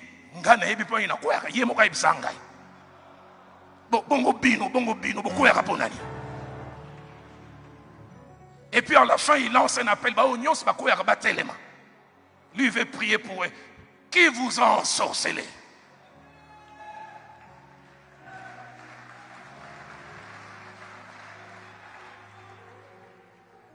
Deuxième chose que Dieu me dit de dire aux aînés, comme pour l'église des Sardes, le Seigneur me dit, je n'ai pas trouvé vos œuvres parfaites devant mon Dieu. Elles sont là, elles sont bonnes, mais il me dit de vous dire, ces œuvres, elles ne sont pas parfaites. Seigneur, tu veux la perfection? Tu veux que nous vivions mieux? Tu veux que nous ne marchions pas comme nous marchions? Je n'ai pas trouvé tes œuvres parfaites. Il veut que nous retournions à la perfection du début. Apocalypse chapitre 3, verset 2. La troisième des choses qu'il m'a dit de vous dire, aînés, comme à l'église d'Éphèse, Dieu croit en votre retour à l'état initial. Il croit en cela. Mais à condition de faire un exercice difficile, coûteux, mais qui rapporte. Il a dit au petit Dalo, dis à tes aînés, Apocalypse 2, 5, souviens-toi donc d'où tu es tombé. Nakwela wapi. Et bandan nengeni. Et la mémoire, souviens-toi donc où tu es tombé. Et il ajoute, pratique tes premières œuvres. Il a foi, tu es tombé, mais je crois que tu peux pratiquer les œuvres du début. Pratique tes premières œuvres. Et puis à la fin, sinon, je viendrai à toi. Et j'ôterai ton chandelier de sa place. À moins que tu te répandes. Dieu m'a montré 2 aînés, je ne citerai pas leur nom. Mais notez l'adage d'aujourd'hui. Il m'a dit, si d'ici 5 ans il ne change pas, Roland, voilà ce que je ferai. La première des choses, il m'a montré l'un d'eux qui est mort sous son sommeil. Et j'entendais apnée du sommeil. Et la deuxième, il m'a dit, quelqu'un mourra du haut de la chair. En train de dire des choses que je réprouve. et je l'arrêterai du haut de la chair. Souviens-toi d'où tu es tombé, répands-toi, pratique tes premières œuvres, et ce n'est qu'à la fin qu'il y a la menace. Sinon, je viendrai à toi et j'ôterai ton chandelier de sa place, à moins que tu ne te répandes. J'aime beaucoup la version Nouvelle Bible Seconde, dit, souviens-toi donc d'où tu es tombé. Et Nouvelle Bible Seconde dit, change radicalement. Non pas changement, radicalement. Reviens à tes œuvres premières. Sinon, si tu ne changes pas radicalement, je viendrai à toi, j'enlèverai ton poste, ton porte-lampe plutôt à sa place. Quatrième des choses que Dieu me dit de dire aux aînés, il me dit servez des sources d'avertissement et des leçons à la nouvelle génération qui est la nôtre et celle de plus jeunes. Ouvrez la bouche, dites-leur, nous avons fauté là-bas, ne faites pas la même chose. Ne justifiez pas vos erreurs. Dites à la jeune génération, nous avons mal géré la gloire, voilà où ça nous a amenés. Nous n'avions pas de moyens, Dieu nous a ouvert les portes, nous avions des comptes en banque. Voilà le vertige que ça nous a donné. Il y a des livres que j'aime beaucoup, c'est les livres d'Ecclésiaste. Un homme qui a dévié, qui a perdu, au soir de sa vie, il n'a pas voulu partir, il a laissé des mémoires. Partant de ces mauvaises expériences. Et j'aime la conclusion à laquelle il arrive à la fin, il dit, souviens-toi de l'Éternel pendant le jour de ta jeunesse. Dans Ecclésiaste chapitre 12, versets 11 à 13, parlant de l'Ecclésiaste, dit, il a encore enseigné la science au peuple. Il a examiné, sondé et mis en ordre un grand nombre de sentences. La version française courant dit, il n'a cessé d'enseigner aux gens ce qu'ils savaient. Aînés, enseignez-nous ce que vous savez. Cinquième et dernière chose que je voudrais dire aux aînés. Ayez comme Samson un sursaut au soir de votre parcours ministériel. Et Dieu m'a dit, il en sera les cas pour plusieurs. Parce qu'il me l'a dit, Roland, tu les as vus, comme Samson, même les yeux crevés, mais les cheveux de certains vont repousser.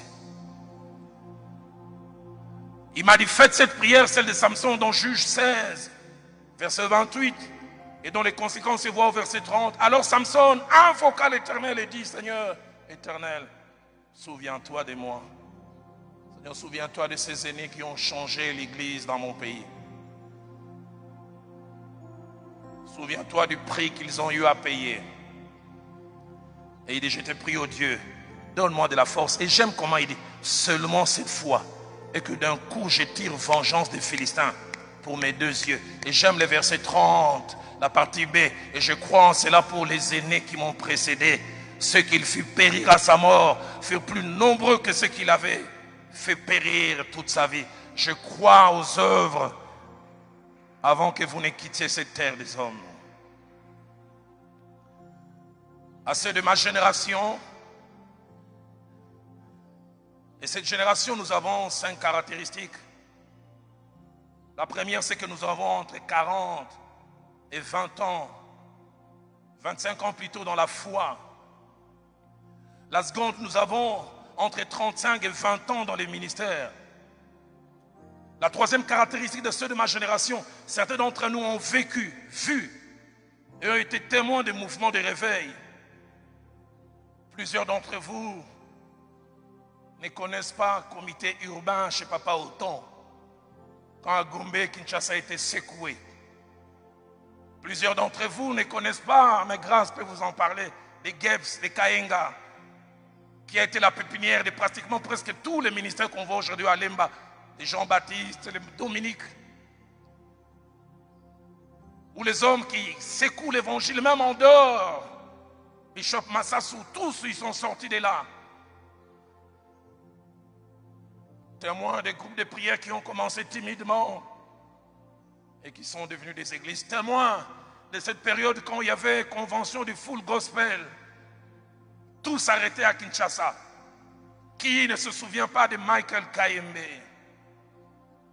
Témoin de cette époque, quand Feu Lukusa arrivait à Kinshasa 88-89, Je revois encore les séminaires, les doubles péchés du peuple d'Israël. La ville s'arrêtait. Qui peut se souvenir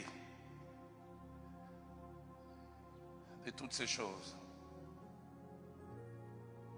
Quatrième chose attachée à ceux de ma génération, non seulement nous avons été témoins de ces choses glorieuses, mais nous avons aussi été témoins des dérapages, des déviations. Autant nous avons vu ces aînés faire des grandes choses, autant nous les avons entendus commencer à faire des prières, non pas qu'ils font avec des frères, mais seulement avec les sœurs, bouche contre bouche, poitrine contre poitrine. Et commencer à dire aux femmes qui ont des problèmes d'accouchement, j'ai une sémence purificatrice. Pour que tu mettes au monde, je dois. Nous avons été témoins de bénédictions qui ont changé nos aînés. Personnellement, mais doctrinalement aussi. Nous les avons vus perdre la crédibilité. Mais cinquième et dernière chose, comme caractéristique de ceux de ma génération, c'est que hier nous étions derrière, dépendants des leaders, souffrant encore de certaines choses, mais n'ayant ni la parole, ni la capacité d'influencer. Mais aujourd'hui nous sommes devant. Hier Alfred et moi nous étions derrière. Aujourd'hui nous sommes devant, nous avons la capacité de parler, capacité d'influencer. Dans cette catégorie, ceux de ma génération, je vais citer des noms, je manquerai certains. Ce n'est pas une proclamation. Grasumbela est là, Jean-Baptiste, son frère. Dominique Ngoye est là. Espérance Mbakadi, Eston Kasereka, Goma. Kalipi Abutembo, Maurice Mouou Amatadi. Serge Lusando Amwanda, Dr Bati. On ne peut même pas les situer géographiquement. Noëlla Lumanda à Paris, Fofindelo à Ottawa au Canada, Maps Kumpung à Londres. Jean-Pierre Nziani, Walo Mutsenga, Freddy Chembo, entre Charlotte et Kinshasa, Guilain Nkunku à Bruxelles, Bernard Fouamba à Lubumbashi, Kali Kassenda, et je manquerai de citer d'autres. Mais à cette génération qui est la mienne, je peux aussi associer ceux qui partagent avec la même génération. Ils sont légèrement moins âgés, mais nous faisons partie de la même barque. Marcelo Tounassi, Ken Luamba, Moïse Mbiye, Paul Mukendi au Canada, Atom Sumbouma, Flarin Kanto, Paul David et Alain Olangui, Gelor Lukama, Narcisse Magila, Francis Ngawala, Francis Joël, Jonathan Mongali, Yves Kisukulu, Omer Kabouya à Montréal, le fils de papa Joseph. Et comme j'ai dit, le temps me manquerait de citer tout le monde. À nous qui faisons partie de cette deuxième génération, que j'appelle intermédiaire, Dieu m'a dit de nous dire un certain nombre de choses. Il y en a plusieurs. La première, c'est que nous devons être conscients que le futur de l'Église du Congo est entre nos mains. Dépendant de ce que nous allons faire et ne pas faire. De ce que nous allons bien faire ou mal faire. La deuxième des choses qu'il m'a dit de nous dire, nous ne devons pas vivre comme s'il n'y a pas eu un passé. Un passé si proche de nous. Des gens qui n'étaient rien, que Dieu a fait devenir tout, et que le tout que Dieu leur a fait devenir, leur a arraché certaines choses.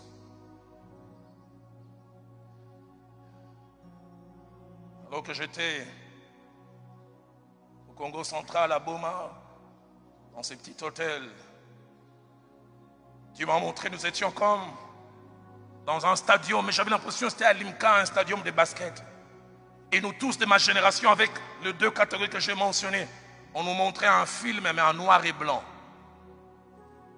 Des gens qui marchaient, qui tombaient.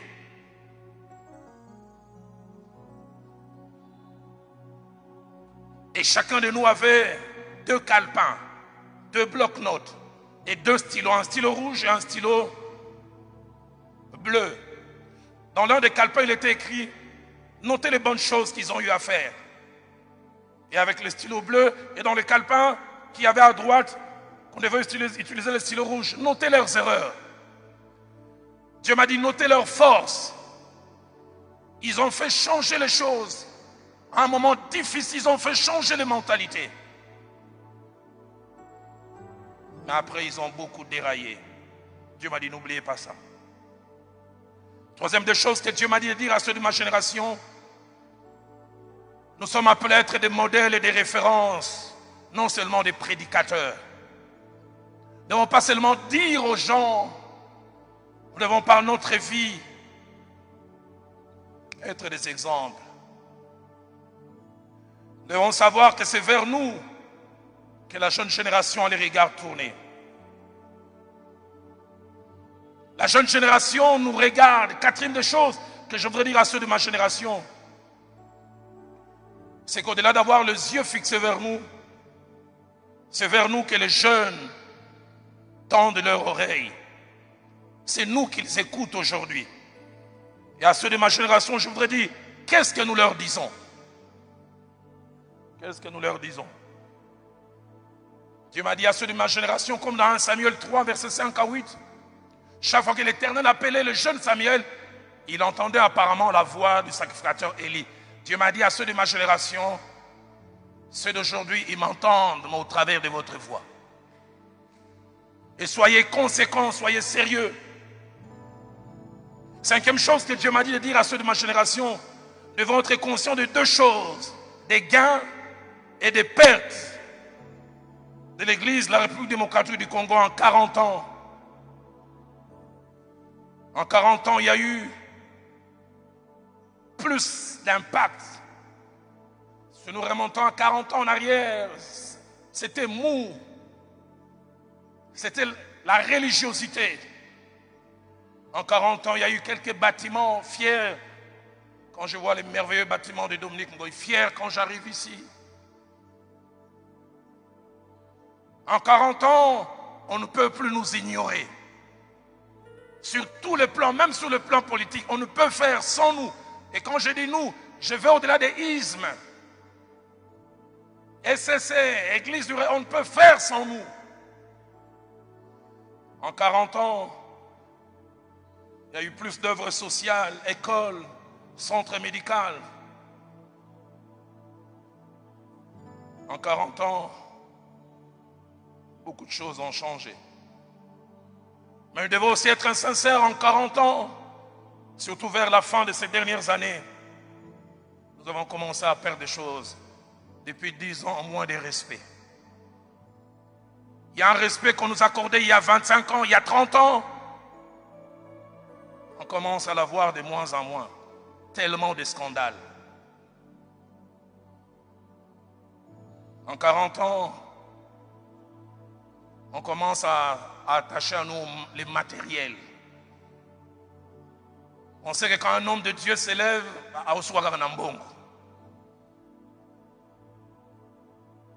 on nous voit plus comme des manipulateurs pour avoir l'argent. Il y a quelques années, ce n'était pas le cas. En 40 ans, moins de crédibilité, moins de considération. En général, un homme normal, on lui accorde la présomption du sérieux. Jusqu'à ce qu'il pose des actes qui permettent qu'on lui retire. Mais nous, aujourd'hui, on nous accorde la présomption du manque de sérieux. Il faut maintenant faire preuve de sérieux pour qu'on te fasse cadeau du... pasteur, mais il y a Nathalie, on dirait ça différent. Donc, on commence d'abord par nous accorder l'absence de sérieux. Et c'est avec le temps qu'on peut nous restituer, que Dieu nous donne. Les temps où on nous donnait d'abord le sérieux. Et le sérieux. En 40 ans, peu de couples pastoraux stables. Que des divorces, des remariages, et des redivorces, et des remariages justifiés.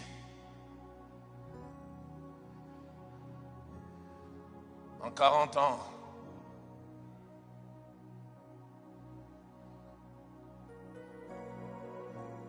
nous n'avons pas appris à gérer la succession. Très peu d'entre nous pensent à l'après-eux.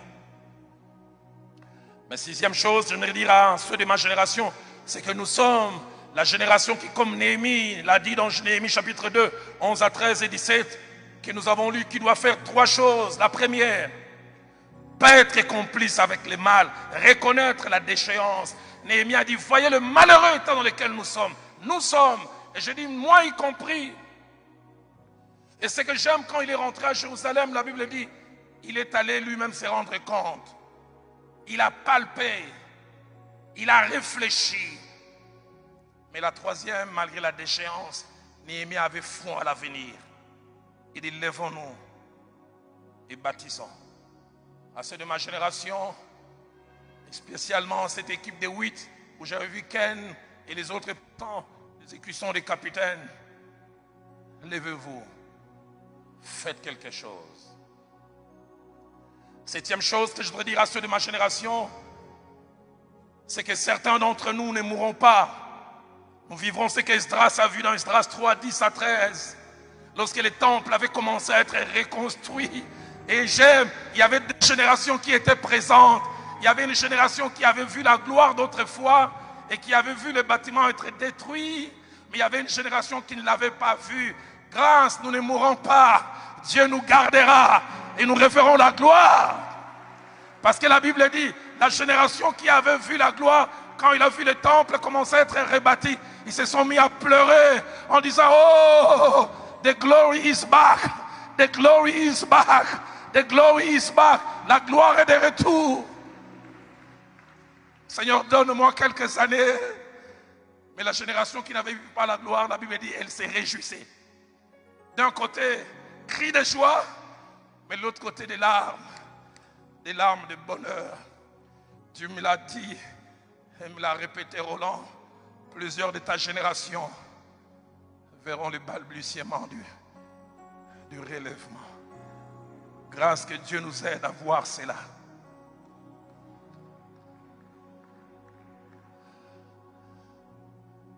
Et puis je vais m'adresser à la dernière génération. Dernière génération. Ils ont 7 caractéristiques, cette génération. Comme je l'ai dit, ils ont entre 25 et 10 ans dans la foi, la première. La deuxième, ils ont entre 20 et 5 ans dans les ministères. Mais la troisième, comme Manoach, dans Juge chapitre 13, verset 6, ils n'ont pas vécu la visitation de l'ange. Manoach avait raté la visitation. C'est sa femme qui est venue lui dire, il dit, un ange est venu. Cette génération, quand nous vous parlons d'Haïdi Nabala, vous êtes dans les livres. Moi j'étais petit, je me souviens, certains entendent simplement l'église Nzambe Malam ou non, c'est parti de 69. Je me souviens, j'étais sous les épaules de mon père. Quand Tommy Lee Osborne est venu à l'endroit qu'on appelle aujourd'hui le stade des martyrs, c'est l'endroit où il y avait des campagnes. Et leur cantique préféré c'était Nzambe Malamu, Nzambe Malamu. C'est vrai, quand l'église a commencé, on a dit église ya Nzambe Malamu à cause du chant. Mémoire. Vous n'avez pas vu ça. Haïdi Nabala, vous lisez dans les livres. Moi, je l'ai côtoyé. J'ai été au terrain de la Gombe quand les pasteurs venaient nous prêcher. On avait l'impression que les ciels étaient en symbiose avec lui. Il prêchait un jour, il dit le dernier jour, il y aura des tonnerres et des grincements. On entend dans les ciels, caca! Papa Batouba Yamba Yesu.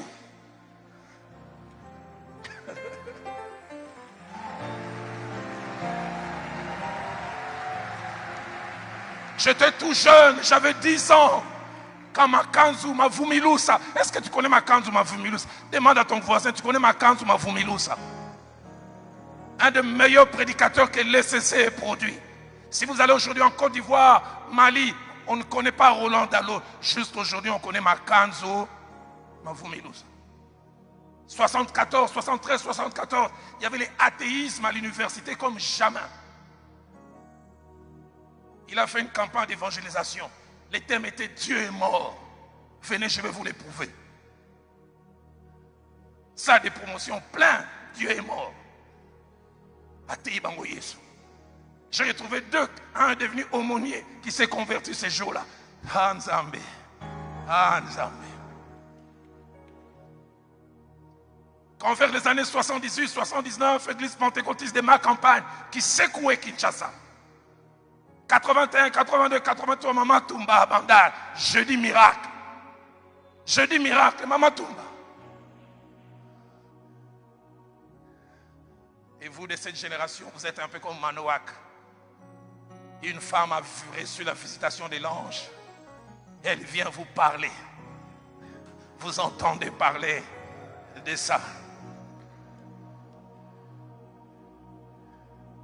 Vous entendez parler de l'Istek. Qui se souvient encore du frère Kamanda. Ouf! Ngunga Pitia. Qui peut se souvenir de Mono à Lubumbashi. Qui a secoué toute une province.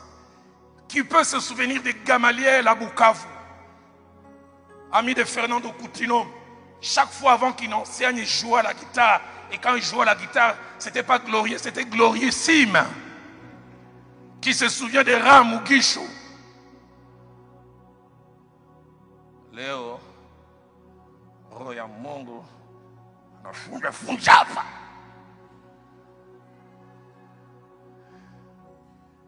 Quatrième caractéristique de cette génération, c'est que cette génération a manqué certaines choses. Qu'elle vit comme juge. 6 et 13 le dit, elle commence à douter de certaines choses. Vous savez, quand le présent ne ressemble pas au passé, on commence à douter du passé. L'ange de l'Éternel apparaît à Gédéon, vaillant héros. Il dit, où sont ces choses dont nos pères nous parlaient autrefois?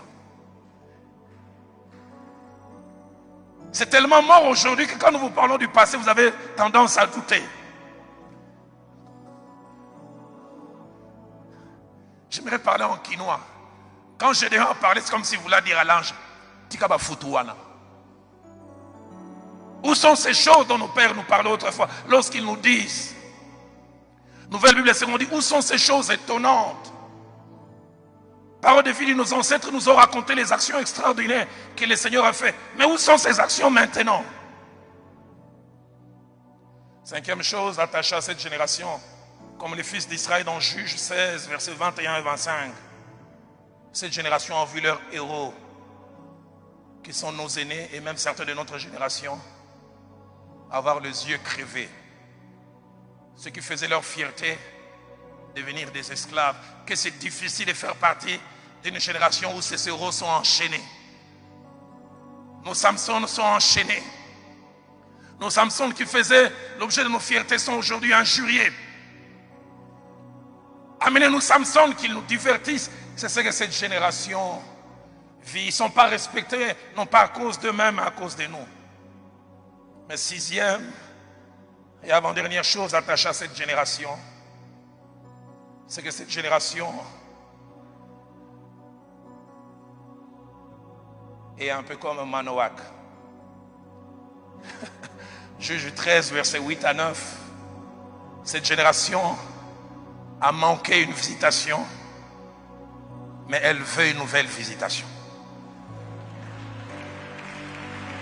Cette génération, deuxièmement, non seulement elle veut, mais elle croit et elle espère. Troisièmement, cette génération, elle prie et je sais que vous le faites. Et la prière de cette génération, c'est celle de Manoach dans Juge 13 au verset 8. Que l'ange qui nous a visités revienne encore. Je n'étais pas là. Ma femme l'avait vu, mais qu'il revienne encore. J'ai une bonne nouvelle pour vous. Il m'a dit, l'ange qui nous a visités en 64, quand Idi Nabala s'est levé, va revenir encore. L'ange qui nous a visités quand Jacques-André Vernon a traversé Brazza pour venir à Léopoldville, va revenir encore. L'ange qui nous a visités quand le magicien, le cadi se convertissait, va revenir encore.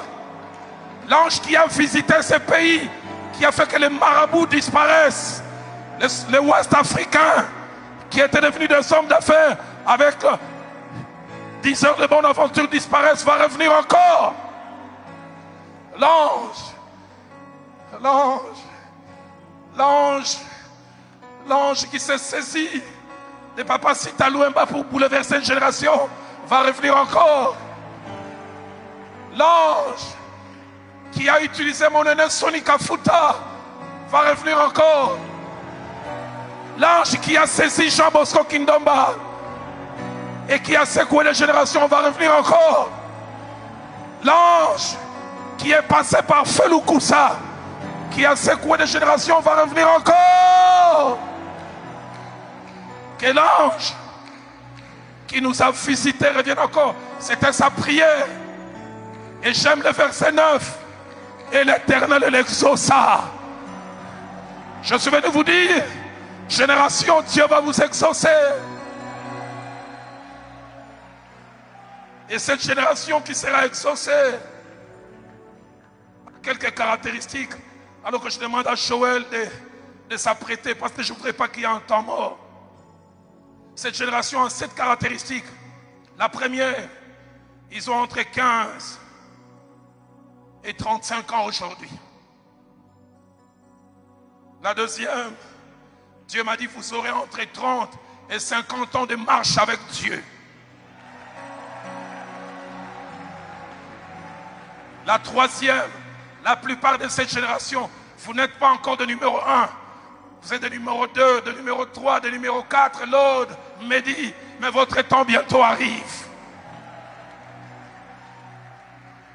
La quatrième caractéristique de cette génération, certains commencent à être connus, d'autres Dieu commence à faire sortir leur visa, d'autres vous fait jouer un rôle minimal, jouez-le, mais bientôt vous serez capitaine d'équipe. La cinquième chose, cette génération, elle ne supporte pas certaines choses qui ont en nous. J'aimerais vous dire à cette génération, n'acceptez pas ces choses. Kando bosarana on a kati, gardez yango. Mais dit, gardez kanda on a betaka makolobi. Dans l'équipe on est kolomba. Bakomona. Gardez cette flamme. Rongez les freins. Dites d'ici là, Dieu va me donner d'entrer. Alors que je parle, je vois des joueurs qui sont en train de se réchauffer sur le banc de réserve. Je vois des joueurs qui se réchauffent. Et l'Esprit de Dieu me dit, l'équipe va changer. L'ordre de l'équipe va changer.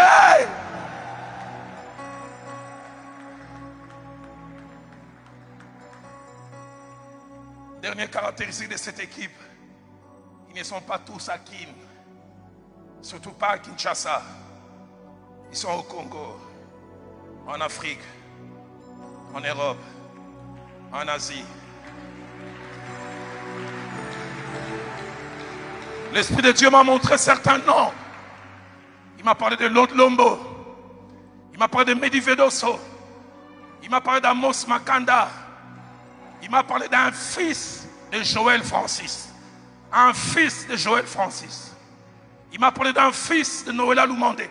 Mais Noëlla Lumandé, il m'a dit un fils biologique. Noëlla, un de tes enfants, malgré tout ce qu'il fait, finira par l'évangile. Et Dieu m'a dit, il ira tôt là où tu es allé tard. Il accomplira plus que toi. Mais Dieu m'a dit, mamie et toi, vous vivrez. Et vous verrez cet enfant devenir un grand baobab pour l'évangile. Il m'a parlé de Joël Chimankinda à Ottawa. Joe, tu fais partie de l'équipe qui va régner. Il m'a parlé de Rémi Bissaga. Certains ne le connaissent pas, un champion à Goma. Un jeune homme pas très grand en taille, mais que Dieu est en train de susciter. Rémi Bissaga, God bless you. Il m'a parlé de la fille de Coutinho. Il m'a dit, Roland, je vais la polir. Elle fera plus que son père. Il m'a parlé d'un fils de Jean Chitea à Liège. Il m'a dit un fils spirituel de Jean Chitea. Il m'a parlé d'un petit-fils de Diafuila. Mais j'avais vu un métis. Certains ne connaissent pas Diafuila. Évangéliste national. Il m'a dit, ça sera un de ses petits-fils, un métis. Il m'a parlé. Il m'a parlé. Il m'a parlé de Chiso, de quelqu'un de la famille Chiso. À cette génération, Dieu me dit, il compte sur vous. Première des choses. La deuxième des choses qu'il me dit, Quand vous verrez ces choses s'accomplir, glorifiez Dieu, mais sachez que vous serez en train de moissonner pour la sueur des générations qui sont passées. Le fait Jacques-André Verneau m'a dit un jour, si dans l'œuvre de Dieu vous souffrez sans résultat, d'autres après vous auront des résultats sans souffrir. Mehdi, Amos, Rémi, l'autre, ne nous oubliez pas les ouvriers de la première heure. Même quand nous ne serons pas là, allez fleurir nos tombeaux. Allez devant la tombe de mon aîné Albert Kankenza. Vous dites, il n'était pas parfait, mais c'était un héros. Ne nous oubliez pas. Rappelez aux autres générations que tout n'a pas commencé avec vous. Avant-dernière chose, Dieu m'a dit de vous dire à vous, cette génération, ayez foi à l'avenir, malgré la détérioration.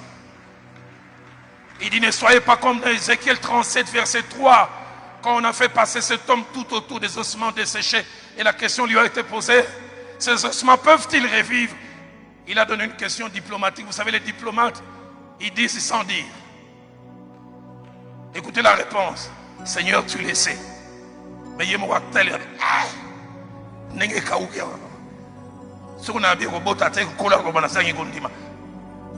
À la relation internationale spirituelle. Seigneur, tu le sais. Mais il m'a dit de vous dire aussi, ne soyez pas comme cette femme. Quand Christ a voulu prendre l'initiative, il dit ôtez la pierre. Écoutez sa réponse. Il sent déjà. Ça fait 4 jours. L'église de mon pays sent, mais Dieu est capable de redonner la vie à la mort.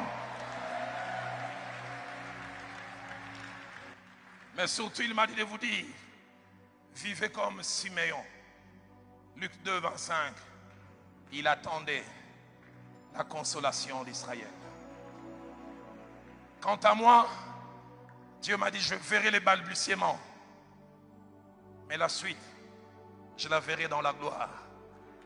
Mais j'aimerais vous dire à cette génération, ne m'oubliez pas quand Dieu vous visitera. Que Dieu bénisse sa parole. Que Dieu bénisse sa parole. Le grand jour s'est levé. Dieu nous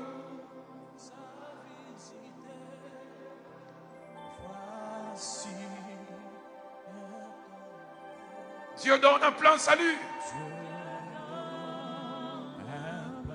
Et sur le monde entier. Et sur la RDC. Le grand jour s'est levé. Le grand jour s'est levé. Le Saint-Esprit. Le Saint-Esprit est là. Le Saint-Esprit. Le Saint-Esprit est là. Il est là. Le Saint-Esprit est là. La mort a disparu. La mort a disparu. Dieu donne un plan de salut. Dieu donne un plein salut. Et sur le monde entier. Et sur le